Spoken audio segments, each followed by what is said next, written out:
Japan अपनी विशिष्ट संस्कृति और अनूठी परंपराओं के लिए हमेशा लोकप्रिय रहा है। लेकिन कुछ जापानी आविष्कार इतने अजीबोगरीब हैं कि आपको देखने के बाद कुछ समझ ही नहीं आएगा कि ये इस तरह से क्यों और कैसे हैं। जापान एक अद्भुत देश है जो अपनी नई नई तकनीक और विचारों के साथ आगे बढ़ रहा है। जापान ने अपनी तकनीक का इस्तेमाल कर टॉयलेट को भी हाईटेक बना दिया है। जापान पूरे विश्व भर में अपनी गजब की टेक्नोलॉजी के लिए जाना जाता है।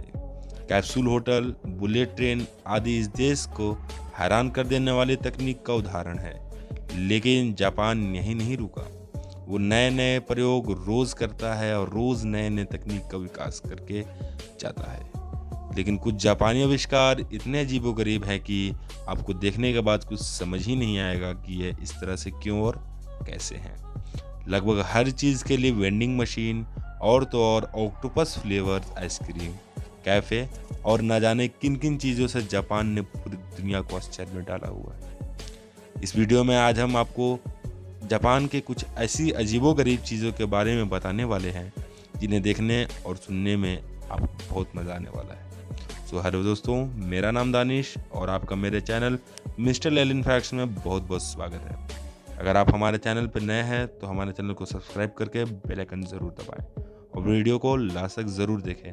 लास्ट में एक बोनस फैक्ट्स है आपके लिए, तो वीडियो में बने रहें। चलिए शुरू करते हैं।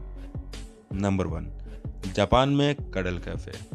जापान में कडल कैफ़े का बहुत बड़ा मार्केट है। जापान में तकनीक को देखकर आपको समझ ज़रूर आ गया होगा कि वहाँ के लोग दिन रात कितनी मेहनत करते हैं। ऐसे में ज़रूरी है आराम करने की भी।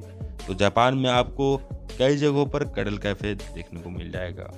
इन कैफ़े में लोग आराम कर सकते हैं, साथ ही अपने पार्टनर या दोस्तों से कडल थेरेपी लेकर अपनी थकान को दूर कर सकते हैं। ये सुनकर आपको थोड़ा अजीब ज़रूर लगा होगा, लेकिन ये असल में कुछ ही मिनटों में आराम देती है। नंबर 2, ऑक्टोपस के स्वाद वाली आइसक्रीम। आपने बिल्कुल सही सुना। ऑक्टोपस वैसे तो सी फूड में आता है, जो समुद्री भोजन प्रेमियों को बहुत पसंद आता है। लेकिन इसकी बनी आइसक्रीम सुनने में काफ़ी अजीब है। जिन लोगों को खाने में एक्सपेरिमेंट करना पसंद होता है, वो ऑक्टोपस आइसक्रीम को ट्राई कर सकते हैं। नंबर 3, हर चीज़ के लिए वेंडिंग मशीन। जापान में 50 लाख से भी अधिक वेंडिंग मशीन मौजूद हैं। क्यों, चौंक गए ना? आप भी सोच रहे होंगे ऐसी कौन सी ज़रूरत के लिए इतनी मशीन लगाई गई है जापान में। Japan vending machine manufacturers association के अनुसार एक वेंडिंग मशीन प्रति 23 लोगों की ज़रूरत पूरा करता है। जापान की आबादी और यहाँ की संपत्ति की कीमतों की वजह से जापान लोगों पर उपभोक्ता वस्तुओं को स्टोर करने की जगह नहीं है, जिसकी वजह से जापान कंपनी ने रिटेलर स्टोर खोल दी, जिसकी वजह से वेंडिंग मशीन बैठाना पड़ा। देश में लगभग हर चीज़ के लिए वेंडिंग मशीन है, चाहे वह स्नैक्स हो या अंडरगारमेंट्स। अजीब है ना? कमेंट करके हमें ज़रूर बताएं। नंबर 4, काम पर सोना है कमिटमेंट की निशानी। अधिकांश देशों में काम के दौरान सोना मतलब या तो आपको बॉस से डांट पड़ेगी या फिर कोई स्ट्रिक्ट एक्शन लिया जाएगा।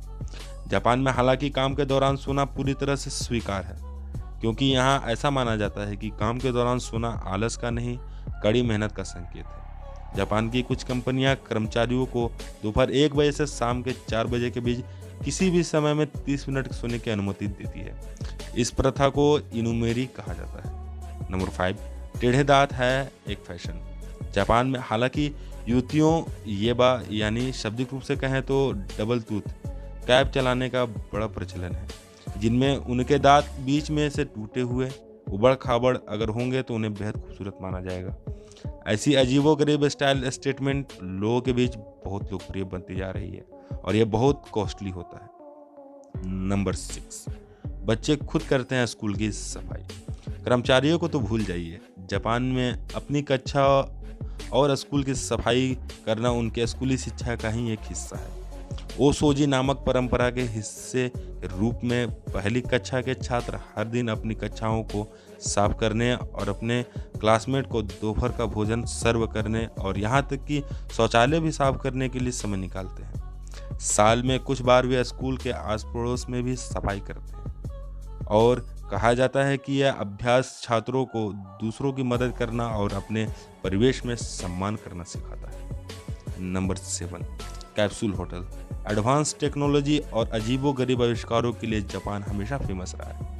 जापान ने 1979 को पॉड होटल्स का निर्माण किया था। पॉड होटल्स होटलों का एक प्रकार है जिसमें कमरे इतने छोटे होते हैं कि उनमें सिर्फ एक बेड समा सके। इन होटल्स को कैप्सूल होटल भी कहते हैं। यह कैप्सूल होटल जापान में डेवलप हुआ था। ये होटल्स ऐसे लोगों को सस्ते दामों पर रूम उपलब्ध कराने के लिए बनाए जाते हैं जो पारंपरिक होटलों को महंगे होटल को रूम लेकर नहीं रहना चाहते। नंबर 8, अकेलापन दूर करने के लिए मौजूद है तकिए। लोगों के अकेलापन दूर करने के लिए तकिए का इस्तेमाल किया जाता है।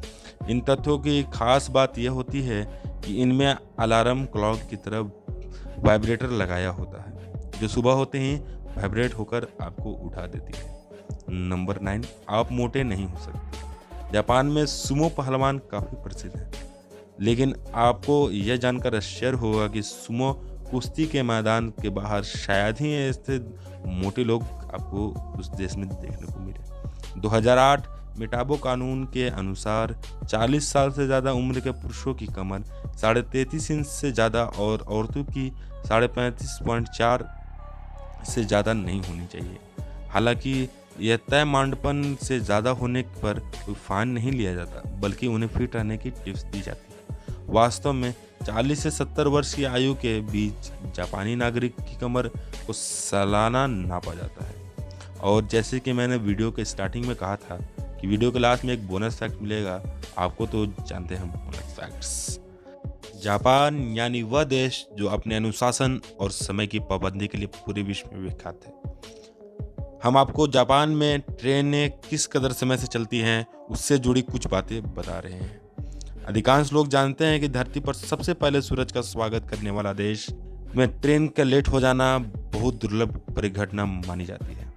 भारत के विपरीत, जहां रेल अपनी लेट लतीफ़ी के लिए जानी जाती है और कई बार ट्रेनों को रद्द हो जाना भी एक मामूली घटना मानी जाती है, लेकिन जापान में इसे बेहद गंभीर घटना मानी जाती है। जापान में अगर कोई ट्रेन 5 मिनट भी लेट हो जाती है तो ट्रेन कंडक्टर मुसाफिरों से माफ़ी मांगती है। लेकिन ज़रा ठहरिए, अगर आप सोच रहे हैं कि यह माफ़ी सार्वजनिक रूप से माइक पर घोषणा करके मांगी जाती होगी तो आप गलत सोच रहे हैं। जापान में ट्रेन के लेट हो जाने की स्थिति में ट्रेन कंडक्टर हर यात्री के पास व्यक्तिगत रूप से जाकर माफ़ी मांगता है। लेकिन यह सबसे रोचक बात नहीं है।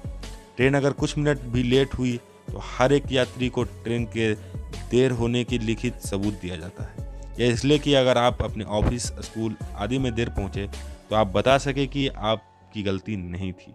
आप रेलवे विभाग द्वारा दी गई ट्रेन की लेट होने पर छपे हुए प्रमाण पत्र को देखकर बहाने बनाने की तोहमत झेलने की शर्मिंदगी से बच जाएंगे। आज के लिए बस इतना ही। आपको अगर वीडियो पसंद आया हो तो लाइक शेयर ज़रूर करें और कमेंट करके हमें ज़रूर बताएं कि वीडियो का कौन सा पार्ट आपको सबसे अच्छा लगा। तब तक के लिए बाय बाय, टेक केयर।